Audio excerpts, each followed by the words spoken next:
Well, hi, Emily, and welcome to the Rebuilding My Health Radio podcast. I'm excited to have you back to talk about your ridiculous mold journey and everything Yeah. you've learned from it. Yeah. Thanks for having me back. It's definitely been a adventurous year. Yeah, I mean, I was thinking about it. It must feel like a stalker, like wherever you go, it's following you. Like this problem is following you. So, Yeah. It's not my first rodeo. I actually went to see an energy healer because I was like, why does mold keep coming into my life again and again and again in different states, in a house, a condo, like different housing options, new builds, old builds, like, and she was like, you're avoiding an emotion and it's joy. And I was like, okay, I'm going to sit with that, but I don't know if that's the reason. And then I think the EPA put out a report in March 2023 saying they only tested like 100 buildings, but 70 to 80% of them had water damage. And I was like, oh, maybe it's just that there's a lot of water damage in the United States. And yeah, maybe it's not me. right. Right. Yeah. Yeah. I think this is an important conversation because it is much more prevalent than we all realize. And Yeah. maybe many people are not connecting their symptoms to, because the symptoms can vary so widely. Um, yeah. This is for sure an important conversation. So, would you walk us through kind of when mold first impacted you and where that has taken you? Yeah. I mean, I think it first impacted me probably many years ago, probably in like 2010, right? And I lived in this apartment in Chinatown in New York City. And every year, and I was there for like 5 years, the ceiling would fall out of the bathroom because someone's tub or there was a water leak a couple floors above. And they would just come in and patch the ceiling. And at the time, I didn't know, but like it would get so wet that the drywall would literally fall. And I had these like little Chinese women knocking on my door from the floors below me, being like, "Is it you?" And I'm like, "No, it's the upstairs neighbors." Oh, no. And at the time, I didn't know. And at the time, I was building my chiropractic business in New York City, and was burning the candle at both ends and working out and probably, running my adrenals and my thyroid into the ground. And at the time, I didn't think fatigue on a Wednesday where I felt like I need to take a nap midday was like a normal thing. Kind of like early 30s. I didn't think about, and slowly moving through different apartments in New York City, all the roofs are very flat and no one checks those roofs, Yeah, right? Like you should just right, have a right. roofer come in at least once every 6 months and check those roofs. Mhm, No one checks those roofs. And so I think, from seeing some clients in New York City, I think it's harder to get better there mhm, because there's just mhm. so much exposure, whether it's like at the local bodega or at the gym. Like you just see water damage everywhere once you know to look for it. Um, we had mold in our condo, which we remediated twice, and kind of probably similar to what you might be going through now. We had like $20,000 worth of sampling. We brought like the best mold inspector for sensitive SIRS patients in. And at the end of the day, they couldn't pinpoint the source. I was like, but we Yeah, have all these samples showing Stachybotrys and Aspergillus. right. And my son was showing symptoms of like eczema and like waking up really angry, having neural inflammation. And it was frustrating to take all those samples, bring the best person in the country in, and be like, okay, but we still don't know. He's like, I think the water leak's over here. And we remediated twice. We like tore out the whole upstairs. We moved out, put everything in storage so we wouldn't contaminate our stuff, moved into a friend's apartment for 3 months. And then we did an air sample test a couple months later and it still was there. So Oh, wow. we sold that condo in Brooklyn, and that was like my husband proposed to me in there. I had two home births in that condo. That condo was like everything. Yeah, So, I mean, that condo was like our everything. But we sold yeah, it and we moved to Colorado. And my thought process was like, it's so dry. How could there ever be mold out there? I wish I had really done my research. We probably would have just kept the Brooklyn condo or pivoted some way and stayed in New York. But we bought a house, 1970s house, brought in a special mold inspector in addition to the normal inspection before you purchase a Mhm. house. And like nothing came back glaringly crazy. And we started to do remediation. So this is in like 2020, or sorry, we started to do construction, tore up the floors, water damage around every single wall, window, door. Wow. And basically, you know, Tyvek, like that white stuff, Mhm. that wrapping you see on the outside, wasn't invented until the 90s. So a Mhm. 1977 house is literally like wood siding, Mm. um, insulation, like particle board, Mhm. insulation. Mhm. There was a layer of plastic and drywall. So all the water was coming in, hitting the plastic and falling down to the subfloor. Oh, So so that was in 2020, and I've been in 5 different rentals in Boulder since, and 4 of them have had mold. wow. And I think it's just more prevalent, right? Like 24 to 48 hours of water damage, you can have mold growth. Mhm. So, I've tried older homes. The home I'm in now is built in like 2002, so it's not that old, right? Mhm. Um, And it's challenging, but through the process, I've taught myself, okay, these are the tools to visually inspect, Mhm. to inspect with a moisture meter, to look behind a wall. Um, this is where you can get your own ERMI test because a lot of mold inspectors will upcharge, they'll like double the cost of it.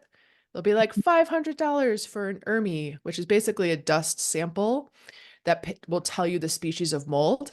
The test Mhm. is like 240. So like you can Mhm. literally purchase it from EnviroBiomics website and do it yourself Mhm. and send it in. Mhm. So through the Right. process, I've learned a lot. And now it's funny. Like whenever I go into a new space, I'm like looking at the ceiling, like looking at the molding. I'm like looking for bubbling, like all the things. So through the process, have learned a lot. And I like randomly put out a post on Instagram.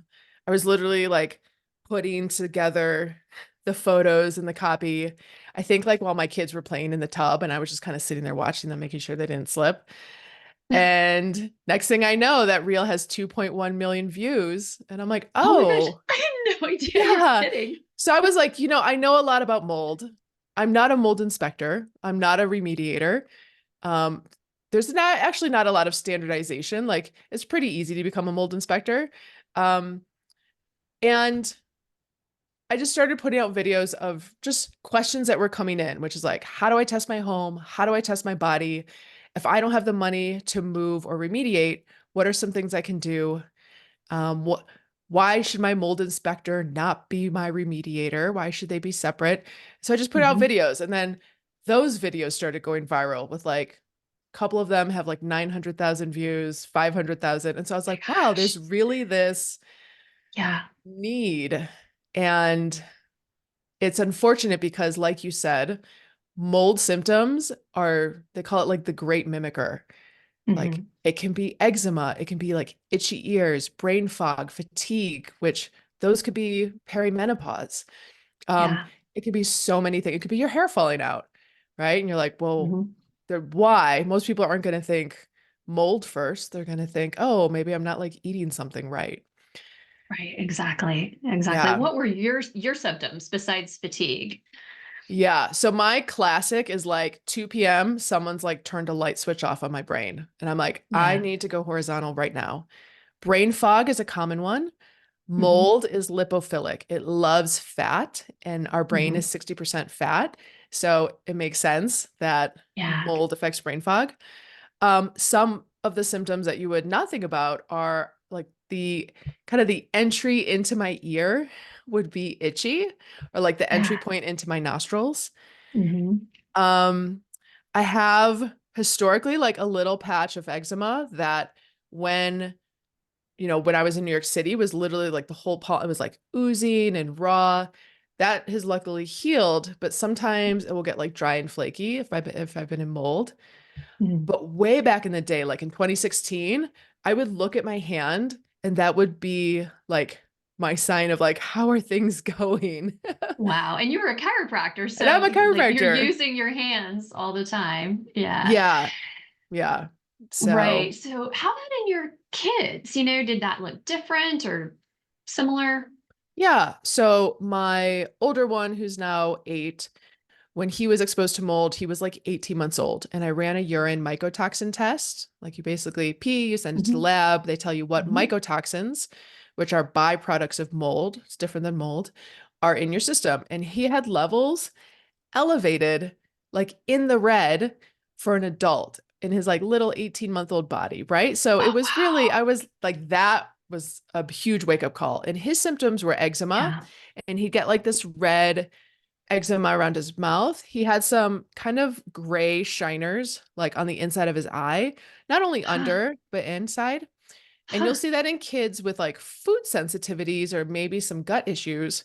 But then you're always asking, like, why does that kid have gut issues, right? Or why do they have food Right. sensitivities? Um, Yeah. and then the big one was he would wake up like raging, like angry, like ready to fight, like just really angry as like a 2-year-old. And of Mm. course, as a new mom, you're like, is this normal? Is this the terrible Is twos this a I've terrible heard so twos? much about? Yeah. Yeah. And I don't know, just something in my mom intuition, because he was a very, like, he's a sweet kid and he's a sweet kid Yeah. now. But I was like, this is not normal. Like this, Hmm. from like literally the moment he woke up all Yeah. day. Wow. So that was when we started to explore more. Yeah. Yeah. Right. Right. Yeah. Um, yeah. And so, yeah, kind of heartbreaking to see that in your kids. And yeah, you just want to keep them Yeah. safe. And feeling like Yeah. your home is not safe is, because it should be your refuge from Yeah. everything. Yeah. Yeah. Yeah. It's hard to not feel safe in your home. It really gives you this PTSD, fight or flight. Like you want to Yeah. get outside. You don't want to be in your home. And it really like adds on the stress. Like I have a client Yeah. right now who's dealing with mold. She's done a remediation. She did a post mold test. There's still mold. Her first inspector was not very good. Or like not the best. And she emailed me and was like, she's like, I'm freaking out because every day I lay down to bed and I know how much mold we're getting exposed to just based on the air sample testing. Yeah. And she's waiting for like the additional test to come back and the inspection team to write a report. And they're like, it's going to take 30 days. She's like, 30 days. Like, so it Wow. can really trigger this like emotional turmoil. And I think a couple things like kids are very resilient. Like Mhm. my kids, I took my son out of the moldy environment. We went to a different house for 3 weeks. He was like back to normal. Like the grayness, the gray shiners were gone. Mhm. Um, he wasn't raging. He was like sweet again. I was like, oh my God, I have my little boy back. And I think from going through it for myself, like my most recent incident where there was a lot of mold in my current rental, I was like, I've done this before. Like I Mhm. can do it again. I've healed. Taking Mhm. binders is not, the ideal situation because it binds to the good as well. Mm. But because when I used to go into a space and see water damage, I would literally like have a flight. I'd be like, we have to get out of here right now. And it Yeah. was literally not feasible. Like I was almost like Mhm. homebound out of Mhm. fear of not wanting to go anywhere. Yeah. Um, so so yeah. Yeah. Yeah. All right. Right. Yeah. I mean, I think, yeah, and you kind of have to just know, like, I guess, tell your body or meditate or whatever, right? That, it's going to be okay, that, you're doing what you can, but you Yeah. can't get out of that situation. Yeah. Yeah. Um, okay, so let's talk about, there's the two parts. There's your body, and then there's the home part. Yeah. So yeah, for dealing with mold for your body, binders, you've done binders. What else has been kind of pivotal for you in terms of clearing your body of mold? Yeah. So I think one of the biggest things is making sure your natural detox pathways can detoxify, right? So like your Mhm. liver, your kidneys, your gut, making sure you're sweating. So some of the big things were getting in a sauna, taking supplements, maybe like a magnesium oxide, just to make sure my bowels are moving and I'm not getting constipated because binders Mhm. can be constipating and you don't want Mhm. things binding to mold and then like sitting in your body. Mhm. Um, Genetically, I'm not a great what they call like phase 2 liver detoxifier. So I take some supplements to help Mhm. just support my liver. Um, and trying to get outside as much as possible. When I was a kid, and this might be my Chinese mother, we like kept all the windows closed to like keep allergens out. And that's how I was raised. Well, now I'm like, open the windows, like let the fresh air in, because more and more research is showing that Yeah. like our indoor air is more quote unquote, detrimental to our health or toxic than our outdoor air. So opening the windows, I have an air filter in every room. So I probably have like 8 air filters that I've invested in Wow. over the years, Wow. a mix of like IntelliPure and Air Doctor. Um, and if I'm in it, those are the kind of things I do. I'm like, I try to get outside as much as can. The windows, the air filters, the supplements. I definitely am doing saunas, probably, Mhm. especially during the winter time, maybe every day. For some people, Wow. it can cause a little bit of insomnia if their detoxification pathways aren't open. Mm. So, start slow, like start with less minutes and work your way up. Mhm. I started adding cold plunging just to kind of like decrease full body inflammation really quickly. Mhm. So those are the things. I mean, I've taken supplements for brain fog, like a Mhm. phosphatidyl choline serine mix. Mhm. Um, and yeah, I mean, a lot of glutathione, which is an antioxidant, our like body's master antioxidant, and which gets Right. depleted when we get exposed to mold. So, Right. yeah, Right. Yeah. Yeah. And I'm kind of curious because Hashimoto's has been a big part of your past. yeah. How much of your Hashimoto's do you feel like has been connected to mold, or does it kind of trigger it back again when you're in a moldy situation? I mean, I test my thyroid and all the markers, including the antibodies, probably. Mhm. When I was really sick, it was every 3 months, and now it's once every 6 months. And, I put my Hashimoto's into remission. I think Mhm. dealing with the mold was like top 3 game Mhm. changers in terms of putting it into remission. Um, and it hasn't flared up even though I've been in mold. Mhm. I don't know if it's because I'm very proactive of trying to get Mhm. it taken care of, getting outside a lot, like trying not to be in the physical space of getting exposed and taking a lot of supplements. Mhm. But like I did recently test my thyroid and it looked good. Awesome. Yeah. Good. Good to hear. Yeah. Yay. Yeah, I know that's reassuring. Yeah. Yeah. Yeah, yeah. I mean, yeah, it sounds like you've got it down. You've got your protocol, you know what works for you. Yeah. Fantastic. So yeah, so let's kind of talk a little bit more about then the kind of the home stuff. Yeah. Like yeah, you talked about, some things that people can do to just before they hire expensive inspectors or, go that Yeah. route. Kind of visually, what can people do? Yeah, they can do their own ERMI test, as you said. Yeah. So I think the biggest thing, the thing that's free is to literally like walk around your home and look. Mhm. Is there any sort of paint that's bubbling or peeling away? Is there just coloration? Is there cracking in the molding up where the wall meets the ceiling? Is there any sort of baseboards pulling away from the wall? Um, Mhm. 2 pieces of drywall will start to separate if there's water Mhm. damage. So like kind of seeing a seam in the drywall. Mhm. Nail pops. So seeing a Mhm. nail pushing in, like it's like a circular, like it almost looks like the head of the nail is getting pushed out of the wood. Well, when Hmm. there's water in the wood, it expands and it pushes the nail out. And sometimes it can be like rusty nail pops. So those Interesting. are some basic signs. Things like ideally you check your HVAC maybe once every 6 months Mhm. because that can, especially in the South, get really humid and then mold grows. And next thing you know, you're like pushing mold spores through your whole house through the vents. Yeah. Um, I like to get our gutters. We just had our gutters cleaned. I'm always like inspecting the outside around, you know, around the foundation, and then up kind of near the roof line, looking at caulking around the windows, any condensation that's like held between windows, that's not normal. Hmm. So those would be physical signs.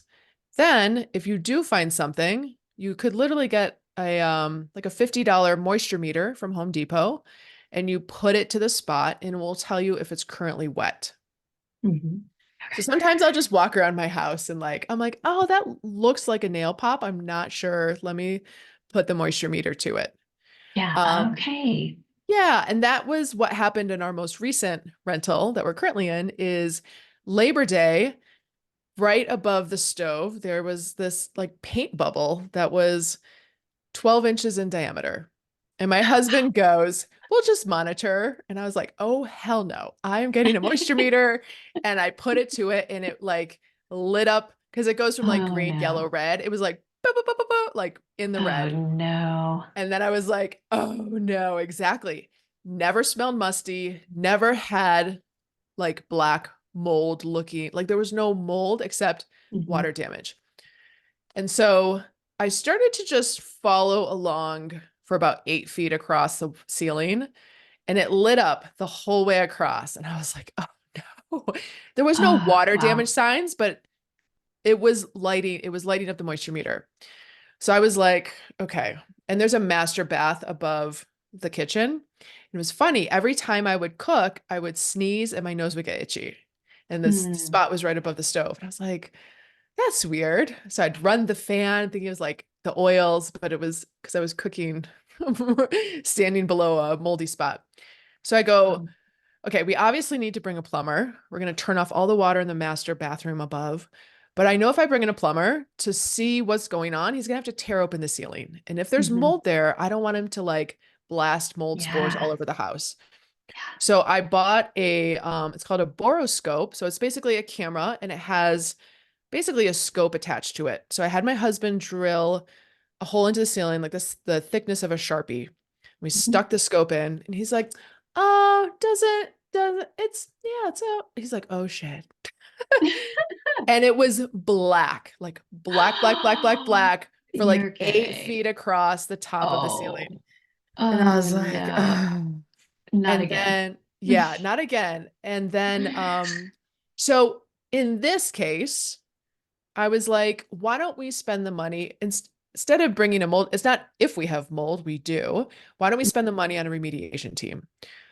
If I had mold symptoms and I didn't know, I would do a visual inspection. I'd use the tools I'm talking about, and then I would bring in a mold inspector.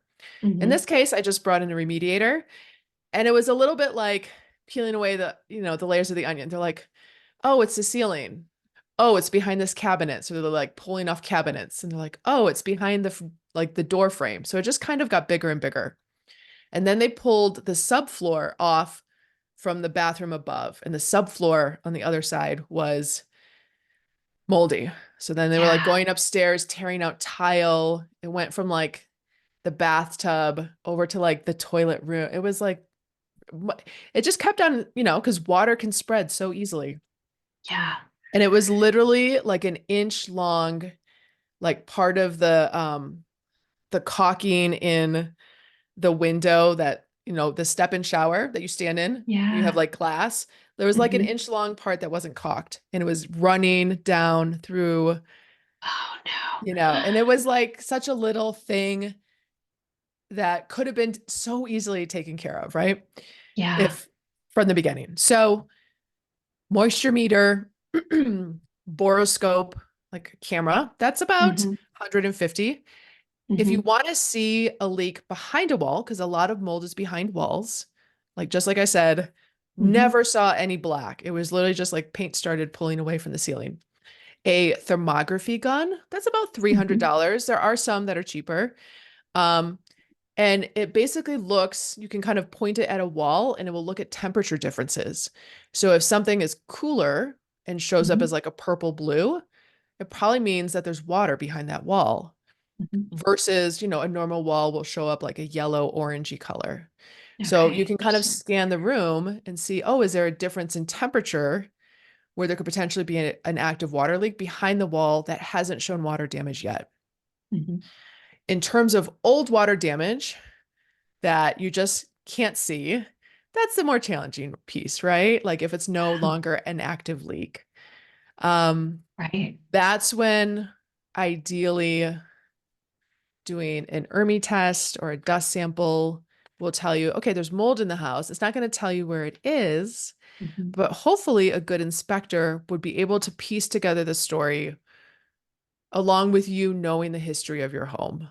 Mhm. Um, like, oh, Right. like in Boulder, there was that 2013 flood, Mhm. right? There's Yeah. probably a lot of subfloor mold in basements or behind drywall in Yeah. basements. Um, Right. yeah, because an inspector is only going to know your home for the number of hours they're in there, right? They're not Mhm. knowing all the water damage events. Yeah. There's also mold dogs that when people have had multiple failed remediations, sometimes a mold dog can come in and like point its nose at a wall and be like, there's mold there because they can smell it that an inspector might have missed. Mhm. So that's Right. another option. Yeah. Right. Yeah. Yeah. I appreciate all your suggestions for doing that, like Yeah. kind of doing this on your own first to try to save money because it can add up so quickly, as we Yeah. both know. Yeah. So excellent suggestions on all of that. Yeah. Um, So I guess one question is, how like in the situation, especially where you own the home, how do you Mm. make the decision, to stay and remediate or to leave? Because you made that tough decision a couple of times, Yeah. really. Yeah. I mean, I think it's the extent of the water damage, how you feel Hmm. in the home. Like if you are debilitated in the home, like, is it really worth it if you're like so fatigued you can't get out of bed? Like, that's not a Yeah. life, you know? Right. Yeah. Um, I have had clients sell their homes and move and kind of get into like a same sticky situation where they thought they bought a new home, but maybe it wasn't built that great. And there is now mold from high humidity that's not getting ventilated properly. I think if you have a well-built home, because even newer homes are like thrown together really quickly these days, Hmm. and you can remediate without spreading, mold all over the house, and you have the funds to do it because it's not cheap. Um, Hmm. that is ideally what I would do. I mean, our Hmm. remediation team was $1,200 a day, and it was a 14-day project. Wow. Yeah. And part of that was so there's guidelines for remediation. The guidelines are, it's called an IICRC S520 guideline for remediation. And it's this big, thick book. And it's like, this is how you remediate mold for people who are sick, Hmm. or just how you should do it properly. And the guidelines are you tear out the water damage materials. If you can't tear it out, like it is literally a joist or a stud for a structural purpose, then you need to clean it. And you Hmm. clean it with like high grade hydrogen peroxide, like 13%. And you spray the hydrogen peroxide on and it will like bubble the mold to the surface. And then you use a wire brush and you brush it and then you HEPA vacuum and then you kind of microfiber pat. And you do that process over and over until you can microfiber pat and no mold comes off. And usually Hmm. the wood looks like brand new.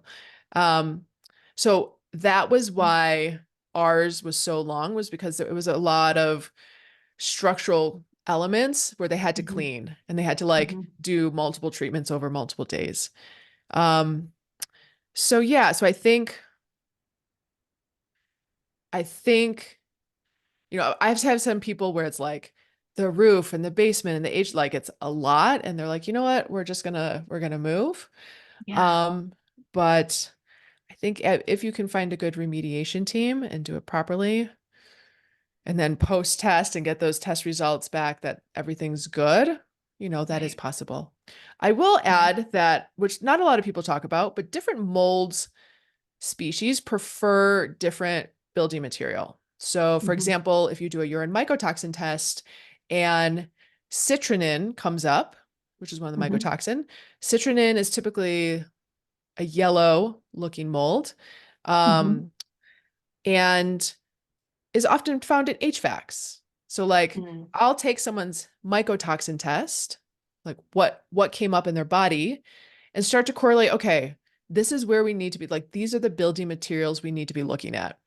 Some Interesting. Okay. materials, yeah, prefer more of like a concrete material or flooring. Mhm. Some molds prefer more of like a woody material or Mhm. drywall. So you can kind of take the mycotoxin test and start to guide. So, like, I have Mm. one client who her citrinin was really high, and I was like, let's go look in your HVAC because it loves to live in there, Mm. you know? But the first mold Interesting. inspector didn't do that. He just did a bunch of air samples around the house. And I was like, why didn't he look in your HVAC before you remediated? But Yeah, yeah, right. Right. Interesting. Okay. And yeah, and I hadn't heard that before, or kind of put that together before, that certain molds like certain types of materials, you yeah, know. or there's like a consistency. Like you'll often find aspergillus in woody material, right? Hmm. Or like Right. fusarium can also be found in the HVAC. So you can kind Yeah. of, because the whole point of bringing the inspector in is to find the source and then Hmm. to tear out the source. But, if you have like all these air samples and a dust test and you're still like, and then you have mold in your body and the, Yeah. the puzzle isn't pieced together to like know Yeah. where to remediate, Right. I think starting to use your own test to be like, okay, Hmm. I know aspergillus likes this. Hmm. Okay, now I look at my air sample test and see, oh, aspergillus came up in these rooms. Okay, and I know it likes woody material, so maybe I'll start, kind of checking behind the drywall. You can kind Hmm. of piece it Hmm. together. Hmm. Um, Crawl spaces are notorious for mold. uh, Attics, making sure your attic is like ventilating properly and moisture's not getting Hmm. stuck up there. Hmm. It's interesting. I think sometimes it feels like people take better care of their cars than their houses. Like our houses need Yeah. a ton of upkeep, right? Yeah, they do. Yeah. So It never ends. it never You know, ends. I'm like it's just so over home ownership. I'm like, just give me a rental. right. Yes, exactly. No, that makes a lot of sense Yeah. to so many levels, especially after everything you've been through. Yeah. Yeah. Oh my gosh. So I want to touch on how to test yourself. Well, first of all, I want to Yeah. point out the stat that I've heard is about 25% of people have kind of a genetic propensity to be affected by mold. Is that correct? So Yeah. it's often maybe, yeah, not everyone in the house. So yeah, Yeah. I think that's So different people can have different symptoms. Like mine mhm, is like brain fog, fatigue. My son's is anger and eczema. Mine's eczema too. And then my husband's is like insomnia and sinusitis, which he just thinks is, mm, he doesn't think it's mold, but I'm like, it's yeah. mold. Um, Women have hormones to Mhm, manage in our lives, whereas, men have hormones, but different. And so, I think women are more affected.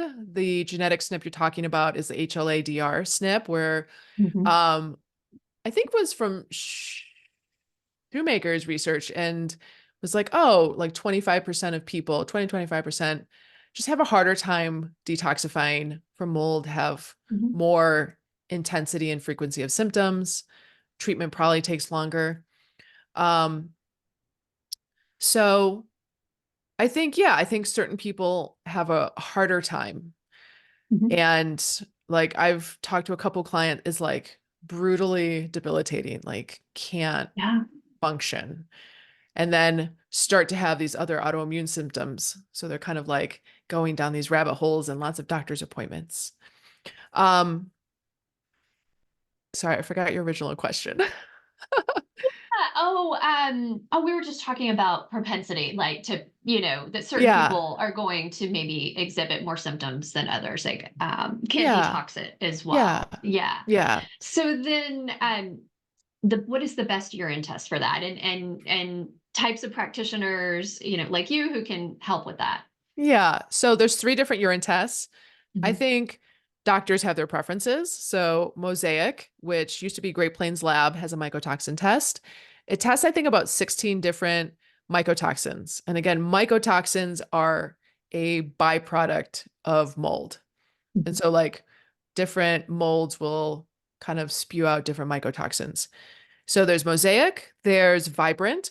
Vibrant tests more. So I think it's like 31 different mycotoxins.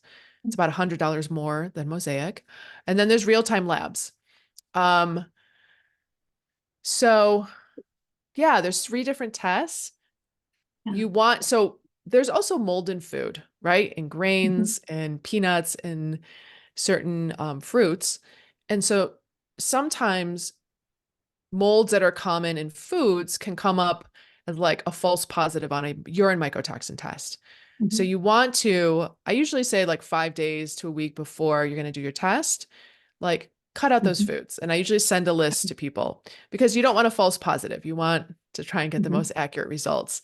Some Yeah. doctors will do like a little bit, like 3 days of a glutathione challenge beforehand where you're taking glutathione. I don't, just because like the research isn't like, oh, if you do glutathione 3 days before your test, you get better, more accurate readings.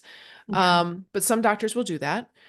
I I like a Mosaic or a Vibrant, and then Hmm. I choose one based on someone's financial situation. So Mosaic's Hmm. around 260, I think Vibrant's around 360. Okay. There's also a blood test from my Myco lab, and it's looking at your IgG reactions to different mycotoxins. And sometimes, like I just had a friend who she's like, her home has literally flooded every spring since she was a kid. And when she goes back to that home, she gets insomnia and eczema. And I was like, you probably have mold exposure. It's like 100%. But her Yeah. urine mycotoxin test came up negative. And I was like, oh, hmm. Some Interesting. people who are not good detoxifiers will get a false negative. Hmm. For her, Hmm. I was like, listen, your urine mycotoxin test came back negative. I would probably try a blood test.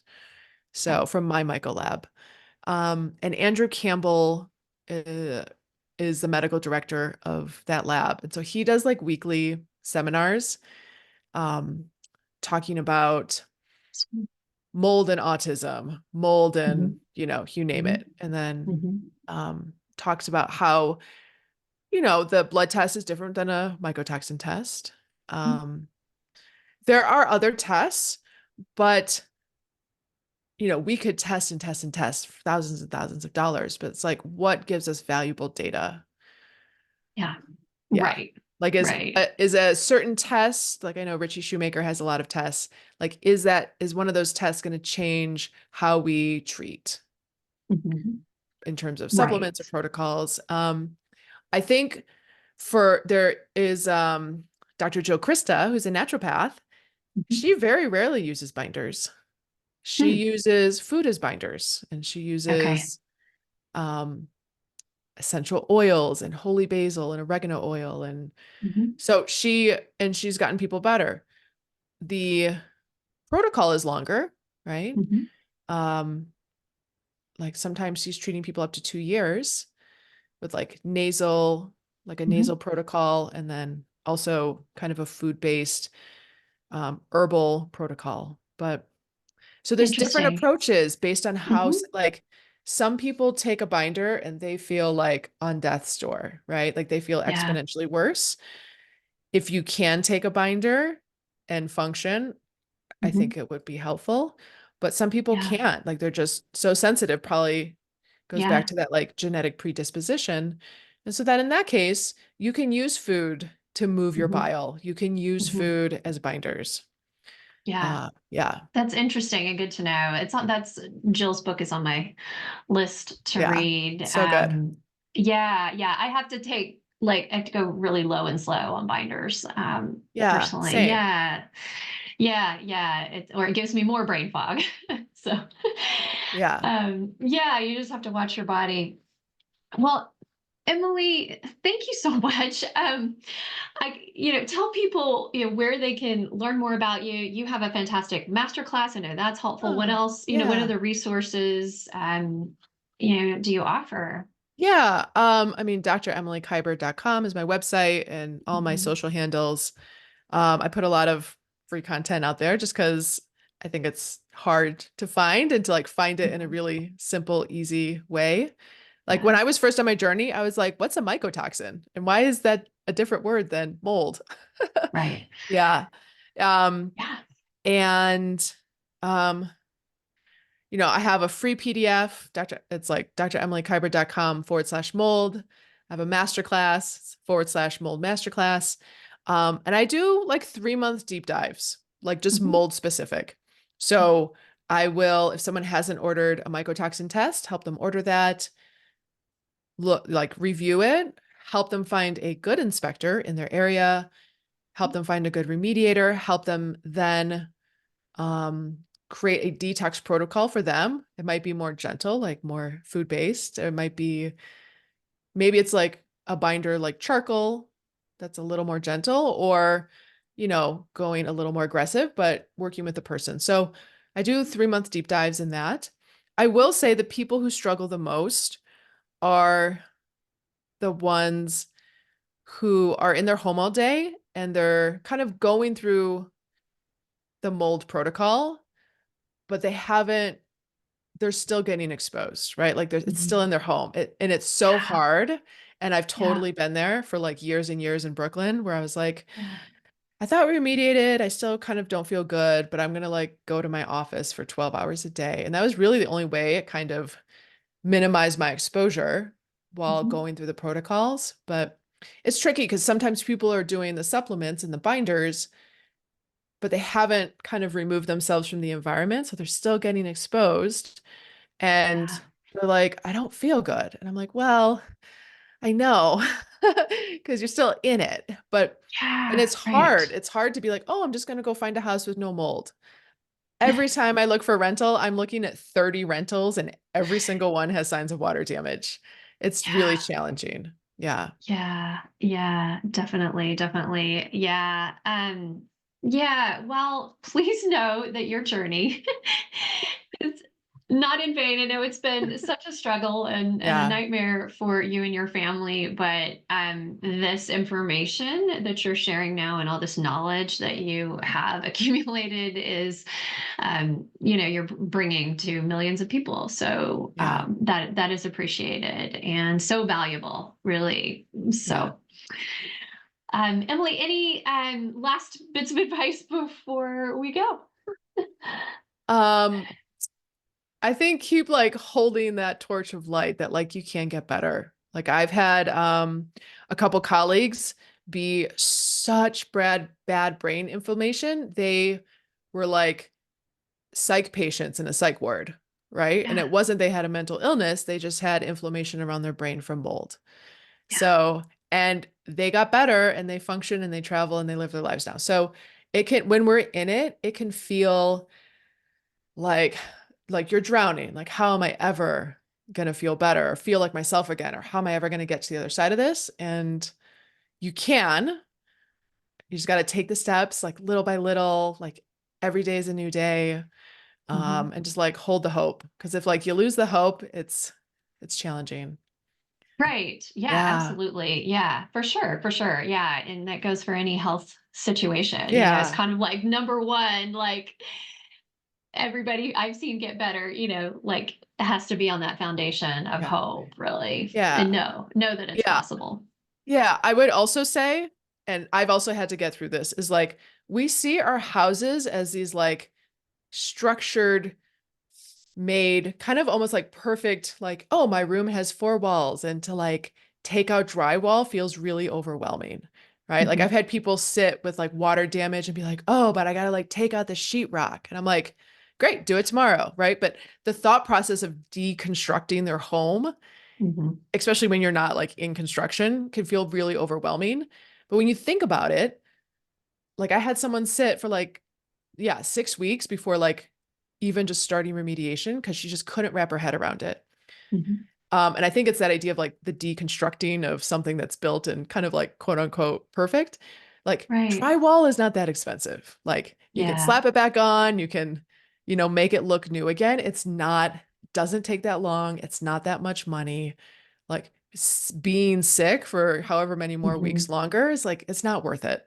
Like Right. anything can get torn out of your home, can get put back, and it can Yeah. feel really overwhelming, but it's it's just drywall or it's just Right. flooring, right? Which Yeah. I think is like for people who are not in construction is like, whoa, that feels like a lot. Like to tear up Yeah. flooring, it's like, Yeah. flooring, you can get it, you can put it back down. Like it's not that hard. Like I would rather Right. tear up flooring and check if the subfloor is wet if I had a leak than kind of like, oh, I'll just dry it out and pray. Right. Right. Yeah. Exactly. So Exactly. Yeah. that would be like Yeah. the other thing I learned through my process. Right. Yeah. And thanks for that perspective, because it can feel overwhelming, like, oh, it's this massive, home project, but maybe it's not such a big Yeah. deal. And people who do this all the time are like, probably like, it's not such a big deal. Yeah. But Yeah. good. Well, thank you, Emily. I really appreciate your time and your all your knowledge and insights. And nice to hear that you're in a safe space. It sounds like now, and Fingers crossed. It's not if, feeling it's when. Like there will be more feeling water better. damage. I'm so Yeah. sorry. I mean, we're both in Boulder. I want like Boulder to be like a amazing place for you and to Yeah. to work out. But like Yeah. so far it's been a little touch and go. Little hurdles. Just hurdles. Yeah. Well, thank you so Yeah. much for having me. It's been fun. Yeah, absolutely. Thanks. And I appreciate it and take care. Thanks.